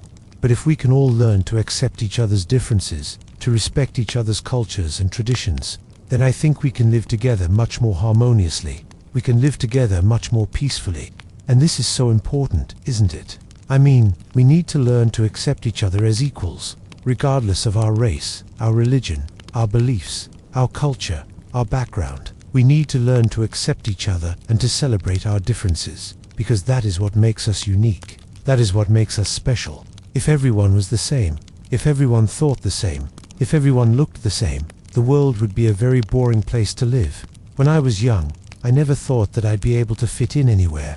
I never thought that I'd be able to make friends because I was so different. But now I realize that it's our differences that make us so interesting, so attractive, so unique. And so, when I travel now, when I meet new people, I'm always so excited to learn about their culture, their traditions, their beliefs, because I think it makes me a richer, more interesting person. One of the things that I love most about traveling is meeting new people and hearing their stories. Some of the best conversations that I've ever had have been with strangers. And when you travel, when you're in a new place, you're always meeting new people. And often these are the most interesting conversations. You know, you meet someone and you start talking to them and you realize that they have such a different perspective on life, such a different way of looking at things, and it really challenges your own beliefs, your own way of thinking. And this is so exciting. This is so stimulating. It makes you feel alive. And when you're traveling, you're always meeting people from different cultures, different backgrounds, different religions, and they all have such different perspectives on life, such different ways of looking at things. And it's so important that we listen to these different perspectives, that we learn from other people, because I think this is how we grow as individuals. I think this is how we become more open-minded, more tolerant, more accepting of other people. You know, when I was young, I never thought that I'd be able to fit in anywhere. I never thought that I'd be able to make friends because I was so different. But now I realize that it's our differences that make us so interesting, so attractive, so unique. And so when I travel now, when I meet new people, I'm always so excited to learn about their culture, their traditions, their beliefs, because I think it makes me a richer, more interesting person. I think the first step to becoming more open-minded is to become more aware of our own biases, our own prejudices. We all have them, don't we? We all have preconceived ideas about other people, about other cultures, other traditions. And often we don't even realize that we have these biases, these prejudices. But the first step is to become more aware of them. We need to reflect on where these biases come from. Why do we have them? What are we afraid of? Often our fears are based on ignorance, aren't they? We're afraid of what we don't understand. We're afraid of what is different from our own culture, from our own traditions. But if we can confront these fears, if we can challenge our own biases, then I think we can become more open-minded. The second step is to become more educated, to learn about other cultures, other traditions, other religions. And there are so many ways that we can do this today. We live in such a globalized world, an interconnected world. We can learn about other cultures through the internet, through social media, through documentaries, through books, through articles. There is so much information available to us today. We have no excuse for being ignorant about other cultures, other traditions.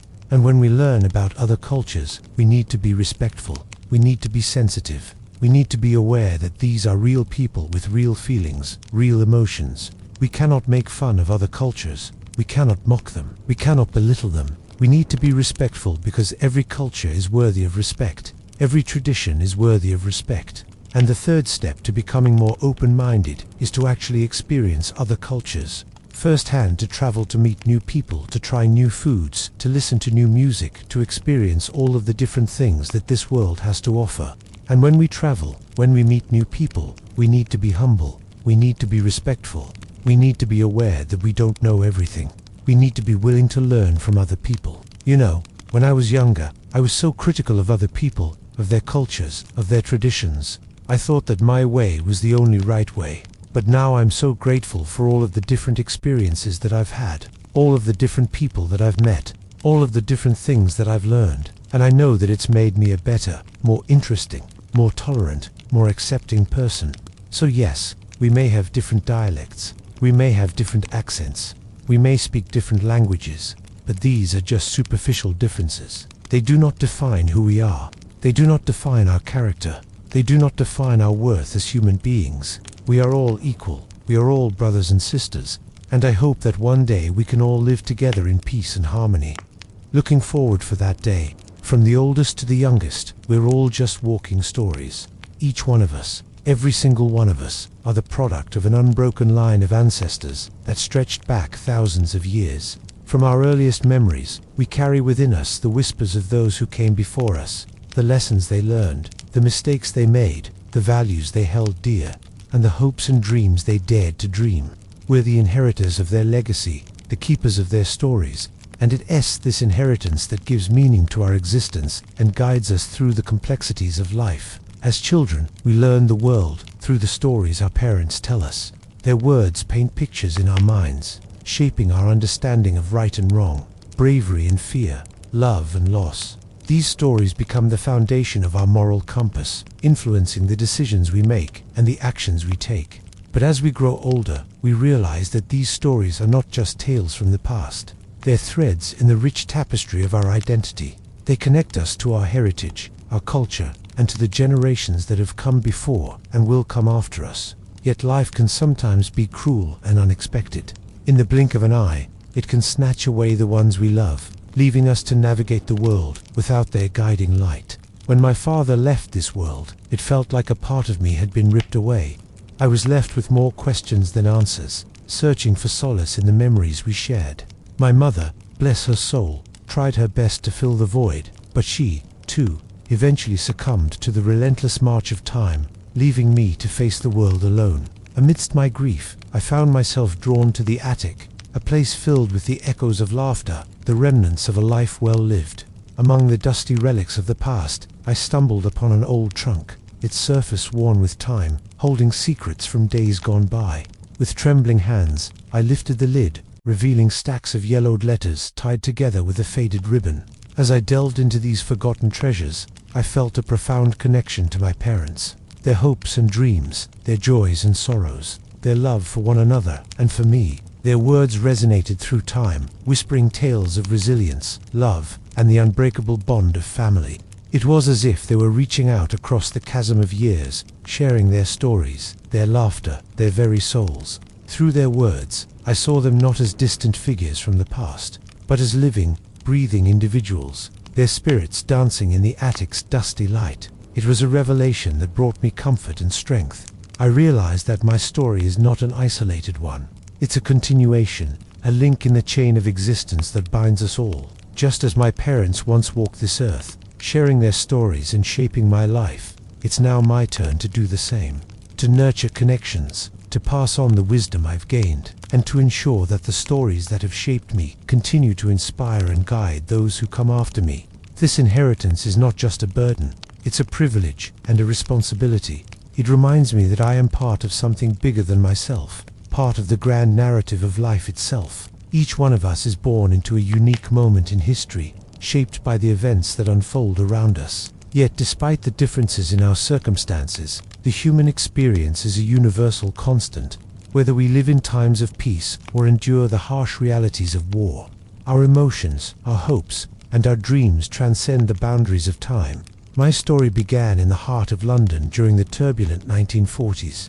The city was under siege. The skies filled with danger, and survival hung in the balance.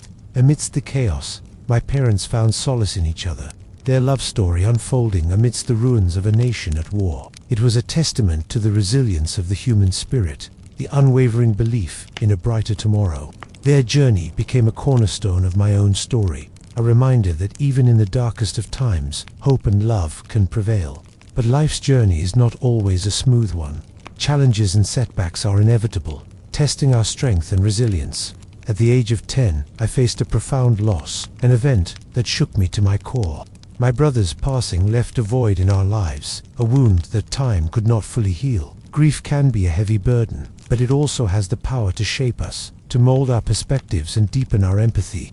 In my moments of despair, I found solace in the love of my parents, their unwavering support, a beacon guiding me through the storm.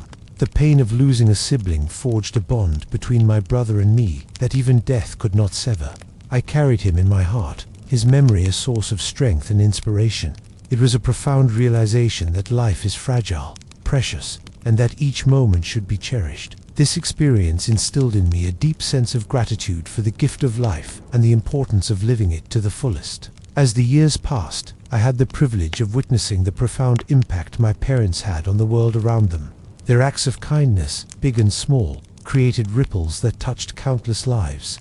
My father, a man of few words but unwavering integrity, was known for his dry sense of humor and his ability to fix anything. He was a pillar of strength for our family, providing for us with unwavering dedication. Meanwhile, my mother's gentle touch and infectious laughter could light up any room. She possessed a remarkable talent for making everyone feel loved and valued.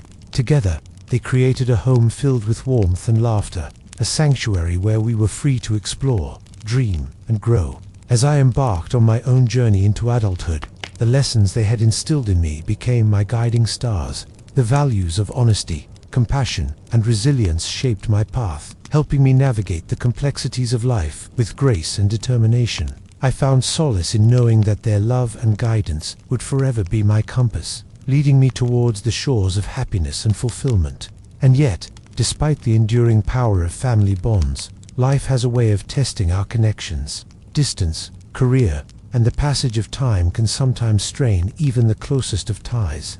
There were moments when I felt disconnected from my roots, when the weight of responsibilities threatened to overshadow the importance of family. However, it was in these challenging times that I realized the true strength of my upbringing. The values my parents had instilled in me, the memories we had shared, and the love that bound us together proved to be anchors in the storms of life. No matter how far I roamed or how high I climbed, I knew that my story was deeply rooted in the soil of my family's legacy. Now, standing at this pivotal moment in my life, I feel the weight of my lineage upon my shoulders, the hopes and dreams of generations past resting in my hands. It's a humbling realization that I am not merely an individual, but a vessel carrying the torch of my ancestors' stories. And so I make this vow, a vow to honor the sacrifices, the laughter, the love, and the enduring strength that have defined my family's journey through time. I vow to embrace the challenges that lie ahead with courage, knowing that I am part of an unbroken chain of existence. I vow to nurture the connections that bind me to my past, for in them I find the strength to shape my present and future.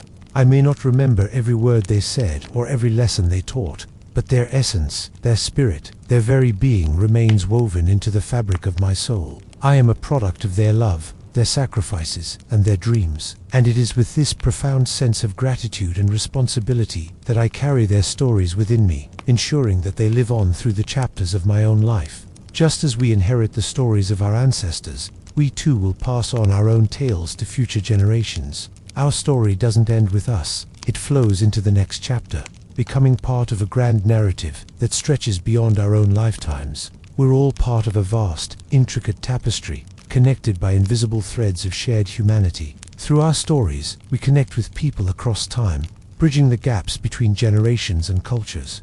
It's in these connections that we find solace, understanding, and the strength to keep moving forward.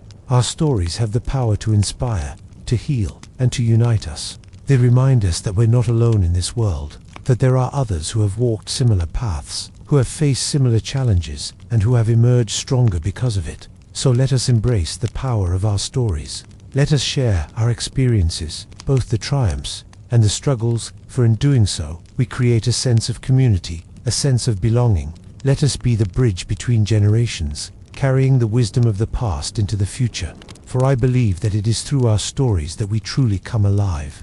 It is in sharing our stories that we connect with something larger than ourselves, something eternal, something divine.